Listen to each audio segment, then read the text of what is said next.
Thank you guys for coming. This is Lauren from the Gecko Sanctuary. She is here to present today for us. Ready to get started, nice lady? Yeah, let's get started. All right, thanks. All right, so for those of you who don't know me, my name is Lauren O'Brien. I am the president and founder of the Gecko Sanctuary. The Gecko Sanctuary is a 501c3 nonprofit organization dedicated to rescuing and rehabilitating reptiles and now amphibians in need. One of the things we'll talk about is how things maybe don't go quite the way that you planned when you're running a rescue. Yeah, doesn't always go quite the way you think it's going to go. We have been a 501c3 nonprofit for coming up on 4 or 5 years. I probably should have checked that date before I got here, but 4 or 5 years in April. So the talk is going to be basically split into 2 components. The first component is going to be kind of the shorter spot because it's a little boring, and then we're going to get into the more interesting one. So the first part is going to be the actual, if you want to start your own reptile rescue in the state of Massachusetts, here's the forms and money you have to pay. If someone's actually really interested in it, I am more than happy to send you the links and all the names of the forms. I'm not going to go into that much detail here because again, it's really boring. And, so we're just not going to go that much into detail. But if you are interested, come up and grab a business card. All the contact information is directly my contact information. So just let me know hey, this is something I'm interested in. Where are these forms? Maybe who can I talk to help me with them? And then the second part is going to be kind of what I wish I knew before I started a rescue. Because when I started it, I didn't know anybody else who was running a reptile rescue. So everything I did was let's figure this out as we go along. And thankfully it sort of worked out. But there's a lot of things that I'm this would have been really awesome to know 4 or 5 years ago. So we'll go ahead and get started. Again, the first part, shorter, a little bit more boring. We'll get into the slightly more interesting stuff a little later on. So I'm only going to be talking about Massachusetts today because rescue laws differ by state. So I don't want to say if you want to run a rescue and you're coming here from New Hampshire or Rhode Island or Connecticut, because everywhere is different. Some states have basically no laws or regulations around that, which is a little terrifying. And then some have a lot. We are in the closer to a lot category, but we're not actually one of the most strict states. New Hampshire recently, about 2 years ago, passed laws, and they're one of the most strict states when it comes to running a animal rescue organization, actually. So we're just going to talk about Massachusetts because that's what I know, and I don't want to give out misinformation. So the first thing that you have to do if you want to start a rescue is that you have to form a corporation. So you have to decide, are we going to be a corporation? Are we going to be an LLC? All those fun terms that I don't really know all that much about. We are a corporation. One of the reasons that we are a corporation is that to form an LLC is $500. So when I started it, I was what is not $500 to become a business? So the fees range from, I think, $35 to $500, and it is a yearly fee. So every single year, you have to go to the state of Massachusetts and say, yep, we're still a corporation, and you basically fill out a one-pager that says, yeah, we're still a corporation, this is still the purpose of our business, this is still our location, here's my yearly fee. So you have to decide that. Part of that is writing bylaws, which again, our bylaws are pretty simple. I am not the best person to speak to about it if you are setting up a more complicated case, but you have to create bylaws. From there, you have to get a board together. Because if you want to form a 501c3 profit organization, one of the requirements is that you have at least 3 people on the board. So this is not something that you can do all by yourself. And that doesn't mean that your board members have to have equal participation, in the rescue, but you still need to have people. So find people who are passionate about the same thing that you're passionate about, have the same kind of goals that you have, form a board. From there, you have to file with the Massachusetts Attorney General. So what that does is basically the state is saying, okay, we are going to allow you to solicit donations in this state. This is another fun, every state is entirely different category. So some states say, you know what, if you're a 501c3, that's cool. You can do any sort of fundraising and garner any donations that you want, we don't care. And then some states like Massachusetts say, nope, you have to do a separate filing. So this is also a yearly thing. So every single year I have to file with the Attorney General. It's a 6-page application, and then we also have to send them our tax form. And then we have to pay a yearly fee again, which I think is like $35. But that's dependent on how much money you raise as a nonprofit. So if you're a larger nonprofit organization, that fee can rise exponentially. We're at like, I think the lowest threshold, so we don't pay that much, thankfully. But when you initially apply, that's another, I think, $150 to $200. Again, I did this 4 to 5 years ago, so it could be different. So, yeah. So once you get that, you'll get a nice little letter from them if they accept it, and they'll say, hey, you're gonna have an official letter that you're supposed to like keep at your place of business. We're a network of foster homes. I should have mentioned that. We don't like have a facility, but technically my address is our place of business. So you have to have that at your place of business, and it basically just says, we, the Attorney General, say that this organization can solicit for donations inside the state of Massachusetts. The idea is that they don't want people claiming to basically be nonprofits to try to like garner donations from people. So the idea is that, they have like a list that you can go and you can check, like, is this person registered as a nonprofit or not in this state? Again, different by every state. So if you're in a different state, look up in your own laws, because they're all different, which is really fun when you're trying to start a business. Once you're done with that, then you have to file for your 501c3 status. So that's a federal process. So if you're granted that, it does cover every state. Like if you're a 501c3 in Massachusetts, you're technically a 501c3 in Rhode Island or California. They don't care. I am happy to say, not so much happy for when we did it. When I filled out the form, it was like a 15-page form, and I actually he actually then donated his services. He was very nice. We had an attorney help us with it, because a lot of the language, I was like, I don't know what you're asking me. I was like, most of it is pretty self-explanatory, but some of it I was like, I have no idea, what does this mean? So the attorney was very nice and like looked, I filled out like 90% of it. He basically looked at the other 10% and said, this is what you want to put in and things like that. Now it's like a 4-page form. So good luck for you guys now. Much easier process from what I'm told. It was like a 15-page form when I did it. That is another either $400 or $800 fee to register as a 501c3 nonprofit. That is a one-time fee. So thankfully I do not have to pay $400 every single year to keep our 501c3. That's a one-time fee. And the fee is dependent on how much money they think you are going to raise. So they put you in 2 categories. So they say, if we think you're going to raise this much money in 5 years, then we're going to charge you this fee. If we think you're going to raise this amount of money in 5 years, then you get charged the second one. The only thing the attorney did wrong was project that we were going to make way more money than we were going to make, so we had to pay $800 for our 501c3, when we definitely should have been in the $400 category. So now I'm also happy to report that when we did it, it was like 6 months to a year to hear back. So you would file, and then they'd be like, okay, it's going to get lost in like the ether for some indeterminate amount of time, and then we'll let you know. I finally actually called them, and I was like, it's been 8 months, like, well, I haven't heard anything. And they're like, oh, you're missing this one piece of information. I was like, is somebody going to tell me I was missing the one piece of information? And they were like, oh yeah, you have this rep. And I was like, okay, well, he's been super helpful. So now, thankfully, I've heard from other people that I've helped file for their 501c3. It's only taking like a month or 2. So that process, I guess maybe that's one of the reasons they went from like a 15-page to a 4-page. It's a lot easier to process a 4-page application.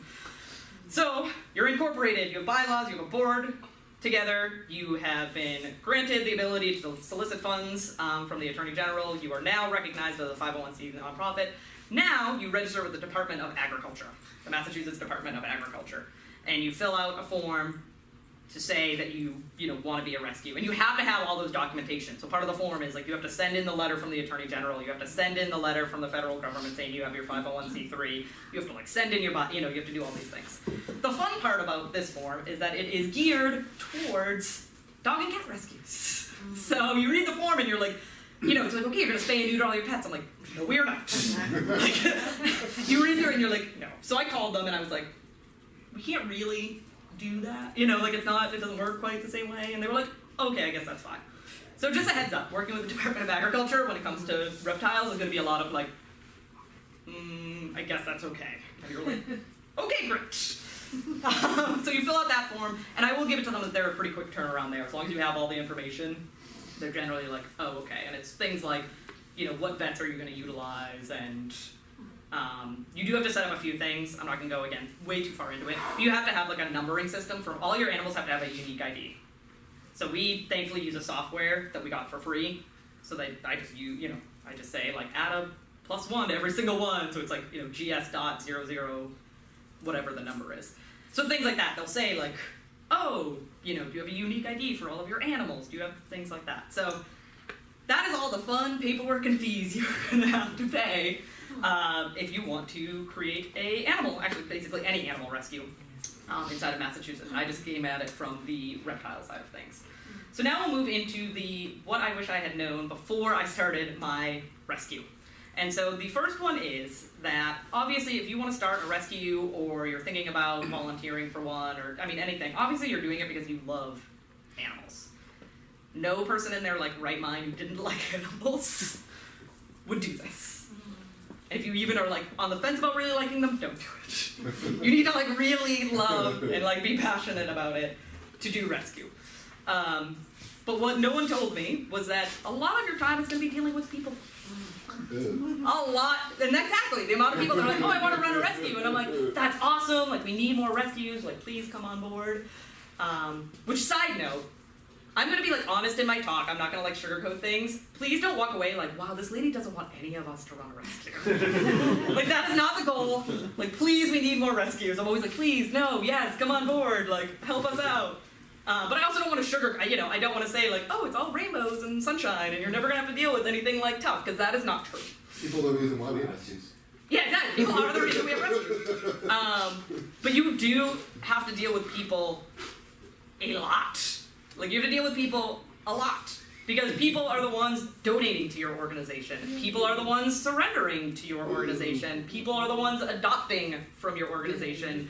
People are the ones volunteering, whether it's your board members or, again, we're a network of foster homes, so we don't have a facility, but our people are our foster homes, so we have to coordinate with our foster homes. If you have a facility, you might have to coordinate with the people who are going to come in, oh, I have the Saturday morning shift, I'm going to come in and do the feeding or, clean the cages or whatever else like that.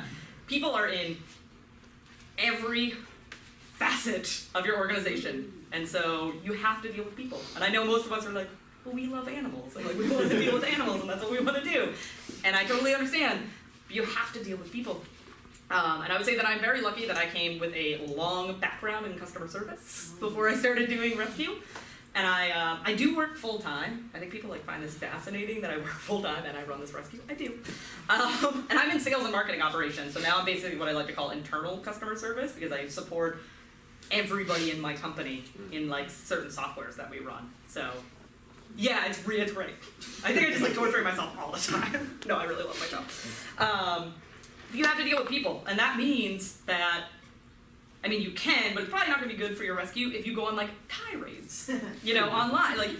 It can be really tough. We see the worst of the worst sometimes.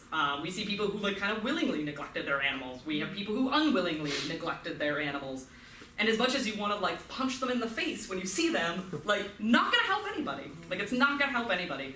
And I would say especially when you're dealing with reptiles. Obviously you guys, I think most of you here have been to these meetings before. Obviously it's something that you care about.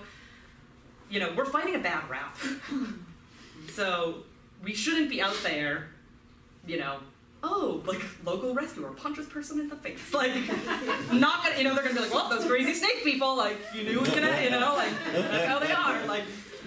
And it can be tough. Trust me, you want to say mean things to people and you want to not be professional. But you really, if you're gonna be successful, you have to be professional. And that's for a lot of reasons. A, when people donate, if you're flipping out all the time and coming across as totally insane, who's gonna be here's $100? Dude, I trust you to do good things with that $100. People are gonna be afraid to surrender their animals. I think this is the one I get the most, where people are how do you not yell at these people? How do you not freak out?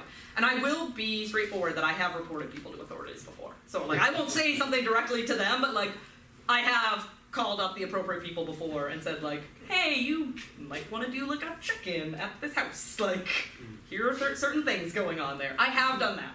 So I don't want to say that I'm just sitting back and not doing anything, but it's not going to help the animal, and it's not going to help future, we don't want people to be afraid to start their animals. Because the sad thing that we see all the time is that people will go to Petco or PetSmart or, corporate pet stores, and they'll get a leopard gecko, and they'll follow everything the pet, these people are they buy all, we have enclosures sometimes with 1 million things to it, and I'm you don't need 80% of It's like you don't need like 80% of this to make a leopard gecko happy. But these are people that like really had all the best intentions of like, we're gonna go out, we're gonna like take care of it, and then it gets sick because the pet store gave them all the wrong information. And we don't want those people like afraid to contact us. We want them to be able to say, you know, I thought I did everything right, you know, my animal is suffering, can you help me out? And then of course, like, you know, we have like 40, how many do we have fosters now? Like 40-ish? We have like 40 foster homes right now. Oh, wow. Yeah. I didn't even. Yeah, we have like 40 wow. foster homes, yeah. We're waiting to. Yeah, we're waiting to approve 5 more. People answer their phone. Good for Heads up, you. if you guys put yourself down as a reference for someone, answer your phone. Yes, Please, I please, know it's a please. strange number, but yes, please. Please. And we tell people who apply to foster, we're like, let them know. How spread that, out? How spread out are the 40? Mostly eastern Massachusetts. Okay. We have one like on the border, like way out in like Pittsfield, but generally like around around an hour to 2 hours around here, because I live like 10 minutes over there. So we try to keep it, because most animals come through me and then go into foster, so we try to keep it so they're not, and we can only be in Massachusetts. Yay, fun, rescue laws differ by state. Because we get a lot of people from New Hampshire, Rhode Island, who are like, we'd love to foster, and I'm like, I would love you to too, but that would be breaking the law, so not gonna happen. We might be able to do it in Rhode Island soon, but that's a whole process, and I won't get into it. Are you allowed to take animals from other states? So, yes and no. So, by the letter of the law, yes. Because the law literally states like cats, dogs, farm, you know, I can't remember the whole list. It does not name reptiles in it. If you speak to the person at the Department of Agriculture, they will tell you no. But by the letter of the law as it stands now, they are trying to propose a change to it to include reptiles. But as a letter of the law now, technically you can, by letter of the law you can, but they have to have a health certificate, which is not 99% of the animals we can take in would not qualify for one. A health certificate is basically you go to the vet, you pay a fee, and they say like it has no transferable diseases, it's in good health, like every reptile and parasite basically. Like so trying to get health like certificates for them is not super easy. And then they have to be boarded. They have to be boarded at a quarantine facility for 48 hours, which obviously none take reptiles. So when I spoke to the Department of Agriculture, that was another, well, I guess they don't have to do that. And I was like, I'm not saying I don't want to do it because I'm like trying to skirt. I'm trying to like, they don't exist. Like it doesn't exist. So they were like, well, then they have to have health certificates. But by the letter of the law, technically we don't have to. We do try to follow that. We've had a few instances we didn't, but we called the Department of Agriculture and said, like, what else can we do? You know what I mean? Like, it's not going to qualify for a health certificate, but like, this animal really needs help and there's no rescue in their state that can help it. And they've said, like, okay, do X, Y, Z. So, by letter of the law, we technically can, but Department of Agriculture will tell you differently. So there is a lot of people involved. That is basically the first point that, like, I think people should know, is that obviously you go into animal rescue because you love animals and you want to spend all your time with the animals. You are going to spend a lot of time with people. A lot of time with people. And it can be really, really difficult. So I think that is like something you need to know, especially if you're going to run it. You know, for our fosters, they don't generally, you know, unless they come to help us at events, basically their only interaction with the public is to like meet an adopter. And normally that's a very happy, like, yay, the person's super excited, they're getting their, you know, normally our fosters are pretty like, oh, that was really fun, it was so nice to like meet the person, you know, who's gonna adopt the animal. But if you're gonna be like the figurehead of an organization, there's a lot of people involved. And it can be exhausting, but you have to be good at it. Because if you come across as not being trustworthy or being crazy or anything like that, like, you're gonna fail. Number 2 is probably the most important, and number 2 is that you have to set boundaries. Basically, I've been involved in animal rescue since I was 15. So I started out with like a cat rescue, I have fostered rats, I have like almost anything you can imagine I have done. You have to set boundaries. All of us want to save every animal. I mean, that's why you get into rescue. You're like, I'm gonna save every single one of them. You can't. Like, super not fun fact, you can't. Even people that I know who run much larger rescues, so there's like Herps Alive in Ohio that has like their own facility and they have like, you know, they have a lot more resources than we do, still cannot save every single animal. And so if you go into it like, I'm gonna save every single one and I'm never gonna say no, and any animal that someone says, can you take them, I say yes to, you are gonna fail. Because you're gonna have way too many animals, you're not gonna have the resources to take care of them. And what I tell people is like, if you don't have the space, the time, the resources, the knowledge, when you take that animal in, you are taking it from one bad situation and you're putting it into another bad situation. And that's, like, you're not helping anybody with that. And I know it's, like, really difficult, and I've been doing this for, again, 4 or 5 years, and I, like, am still heartbroken when I have to be like, hey, I'm really sorry, like, we don't, like, right now we're closed for new surrenders until we get some, actually we're taking a bearded dragon in today. Then we're closed, after that. No, that's been planned for a while, so that wasn't like a, this morning I was like, yeah, sure, like, that's been planned. But, because we were supposed to take 5 animals in on Monday, some of you know the story. We ended up with 7, because someone brought a community tank, and they were like, oh, there's 3 frogs in there. No, there was a lizard and 2 frogs, that's what it was supposed to be. There was supposed to be a lizard and 2 frogs in the community tank, and I was like, okay, there's 2 other frogs in the community tank. So, 7 animals came in, yeah, 4 times. Well, frogs do that. Yeah, I was just like, oh, there's another frog. And then a day later, I'm like, there is another frog. Like, what are you? And all animals that should not have been mixed together. So that was also like, What? it was an Asian long-tailed lizard. It was a pickerel frog, which is a native frog, by the way. Okay. Like, why? I don't know. 2 green tree frogs, a mystery frog that we're still trying to figure out. It's a Cuban tree frog, maybe, or a brown tree frog. I don't know. He's big with giant eyes. He's really cute. And then is that it? That's 5. Okay. I was like, wait, no, I got up to 5. So that was in the community tank. They're all separate now. Let me see the frog later on. Yeah, the mystery frog. Yeah, I'll show you a picture of him. Someone said I had to get a picture of his feet, and they could probably tell me what it is. So I'll try to get a picture of his feet at some point. Yeah. So like we're closed because we have a lot of animals right now that have a lot of medical needs. How's the crab? And so the crab's great. Well, I don't know. He comes out and I never see him. Yeah. I leave food out for him. I come. It looks like he ate some food, and then he's borrowed back down. We took a Halloween crab in too, by the way. I'll tell you what I later. Yeah, he is really cute. He was like, I'm big and scary, and I was like, you're really not. Let me just put you into the. Let me put you in. But you do, you can't save them all, and that's incumbent is a lot of thing. Again, like, do you have the space for them? So we're a network of foster homes. A lot of them come into my house first, and they get like the initial, like they see the vet. If needed, we come up with a treatment plan. Because some of our fosters are totally fine with like medicating an animal and bringing it back to the vet if needed. But we do have a lot that are like, once they're ready to find a home, then I'll, like once they're healthy and, which is fine. Again, that's another, like, you have to set your boundaries. Like, are you willing, like, I've had to like push myself to do things that like I hate needles. Hate them. Like, I'm 32 years old, and anytime I have to go to the doctor, they give me a needle, I'm like, ugh! And then they make fun of me because I have a giant tattoo. But I'm like, don't, like, and they're like, it's okay, and I'm like, I know it's okay, like, just get a time. Like, I viscerally cannot, I have a bearded dragon right now, but I have to give subcutaneous fluids too. So the first time they're like, okay, we're going to give you like injectable antibiotics for this animal. I'm like, whoa, wait, what? I have to like, and they're like, yeah, like this is the best medicine they were able to give, and I was like, awesome. So like, we ask our fosters straight up, do you feel comfortable administering medication? And if they say no, that is totally fine. Because I don't want to put one of our fosters in a situation that they don't feel comfortable or they're going to like call me up crying. I will admit I cried the first time I tried to give her subcutaneous fluids because she's like, don't do it. I'm like, I don't want to do it. Like, just let me give you subcutaneous fluids. I don't want them feeling upset and frustrated because that doesn't. So then when it comes to the next animal, they're gonna be like, no, I don't want to foster anymore. I don't want to do this anymore. Don't make me do it. So yeah, set boundaries. You're not gonna be able to save them all. Again, it's a really hard concept to like live by because again, it's heartbreaking having to say no. But never take an animal from one bad situation to another. So make sure that you have the space, you have the resources. I'd love to say in an ideal world, like you would always have enough money, but like a lot of that is figuring it out as you go. A lot of that is like, we take in a lot of animals, and Lisa's our foster coordinator, so she can attest to a lot of this. We take in a lot of like healthy animals. People are like, oh, it's totally healthy. Picked up a dragon 3 weeks ago, a month ago. Yeah, Aria came in like 3 or 4 weeks ago.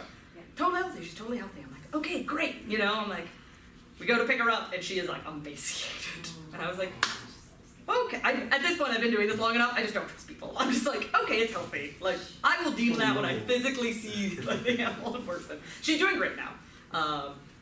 Well, she's on the way to doing great. She still has a while to go. So it's really tough to like always have enough money like in your account because you're like, oh yeah, we can take in a healthy animal. We have the money for that. And then it's like, hey, they need a space surgery, and we get 50% off of space surgeries. We still pay like $800 for space surgeries, and that is like with a 50% discount. Like our vets are very nice to us.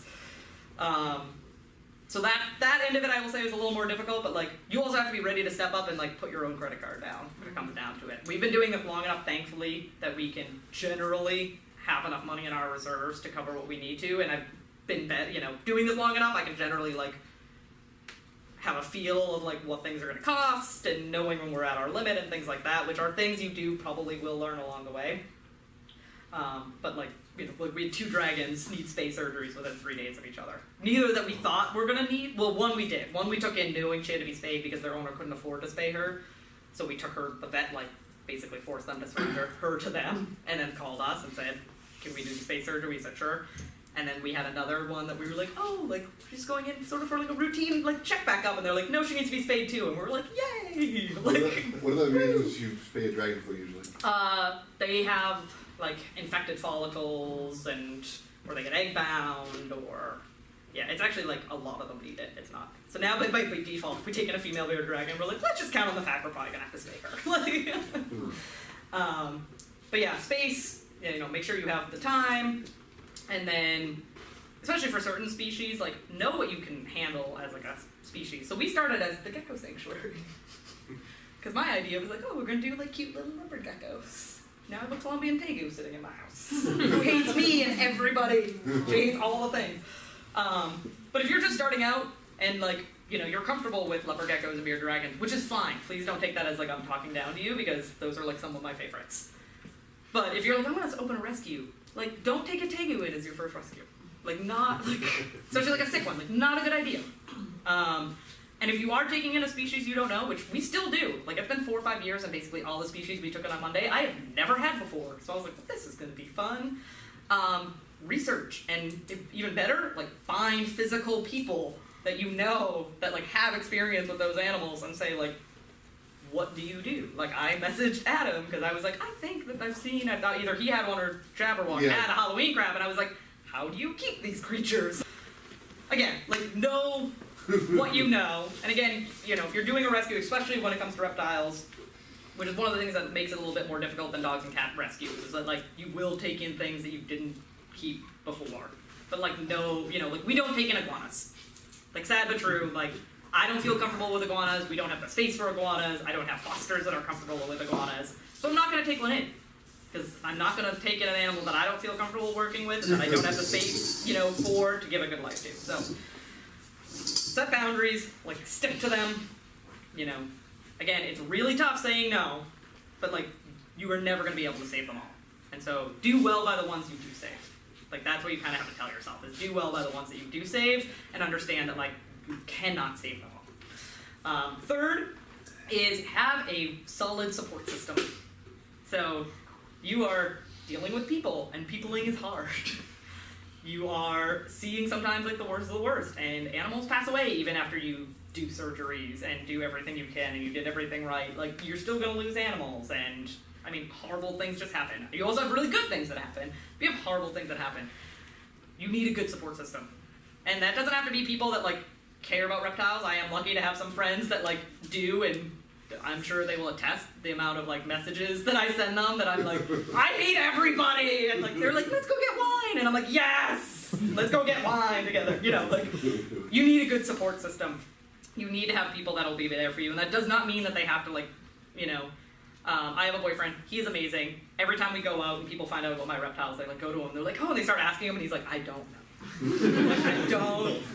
I don't know. He's like, I pick up cages and I move them and I put them down in a different spot. Like that's, but that's a support. You know what I mean? Like he doesn't. Handy. Yeah, like it does. He's 6'3". It's amazing. I'm like, can you get this thing that's really? I've learned to stop jumping at things all the time. He's like, what are you? Stop doing that. So they don't have to be reptile people, right? But like your friends and your family can be there for you the way they can be, and that might be like. Again, like I live by myself, this is how big I am. And I mean, I have like, someone delivered a 6-foot enclosure to our house for our tegu. Like, I'm not getting a 6-foot enclosure into that, like I'm not doing it, it's not happening. So of course I was like, hey boyfriend, you're gonna be home that day. And thankfully the guy who was also dropping off was a bigger guy and was like, I was like, could you also assist in carrying the 6-foot enclosure like into the house? So they don't have to be necessarily hurt people to like be a support system. And the support system can be as simple as like answering your phone call when you're like bawling your eyes out because you just lost an animal, or you know, a lot of my family will come to like every single fundraiser we have, which bless them, because we have to do a lot of fundraisers. And I have family members that come to like every single fundraiser that we do, like every single one, they're there. And they couldn't care, like, they don't want anything to do.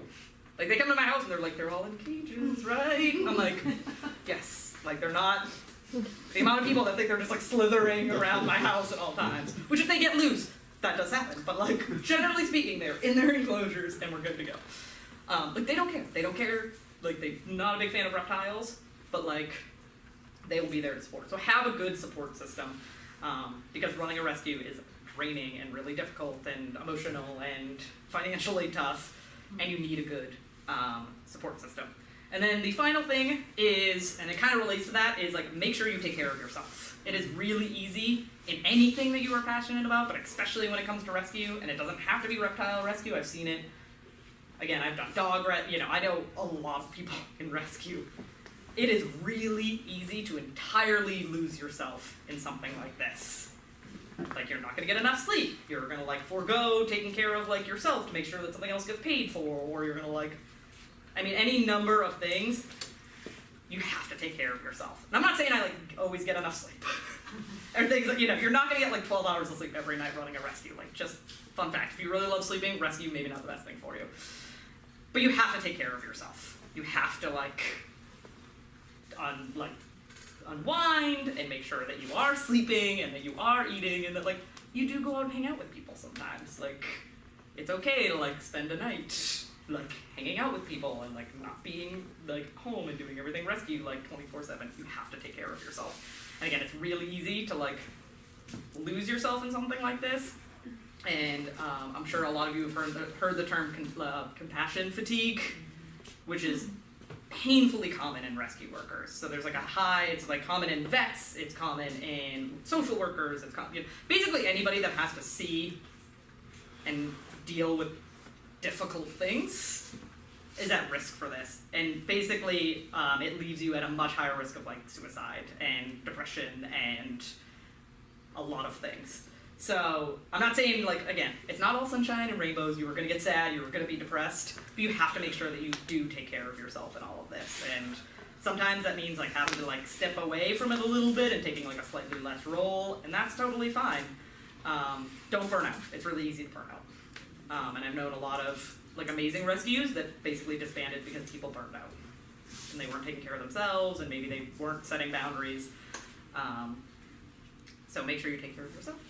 And that is my presentation. I actually have a few animals here. If you guys want to come and say hi to them, if anybody has questions, I'm more than happy to answer them for you.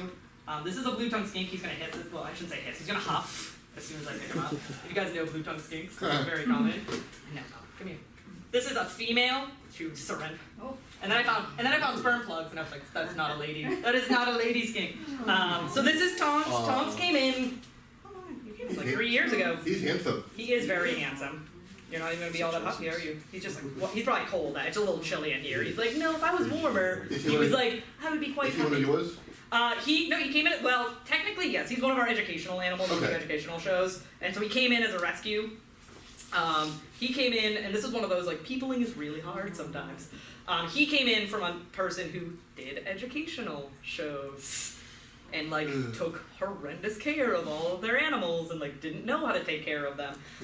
So he is a subspecies of blue-tongued skink that has to be kept really humid. Like they need like high humidity. Which stuff? Maruki, I don't know. Okay. Everyone pronounces it differently, which is why I was trying to avoid pronouncing it, because I was like, someone's gonna be like, that's not how it's pronounced. I was like, probably not. You're probably correct. You're gonna go up there? That's what he usually does. Oh, it's teal as well. So yeah, so this happened beforehand. He was attacked by a dog. Yeah. Oh. But she was keeping him as if he was a northern blue-tongued skink, which need much less like humidity. So he came in with like a bad respiratory infection. He was loaded with like every type of parasite you could ever imagine, which is really fun because these guys don't really have to eat insects that often. Like you can offer them insects, but like grain-free dog food and like eggs and snails can be like the main part of their diet. So I was like, how are you loaded with so many parasites? Like, what? Oh, there, now you're starting off. You're warming up on my neck.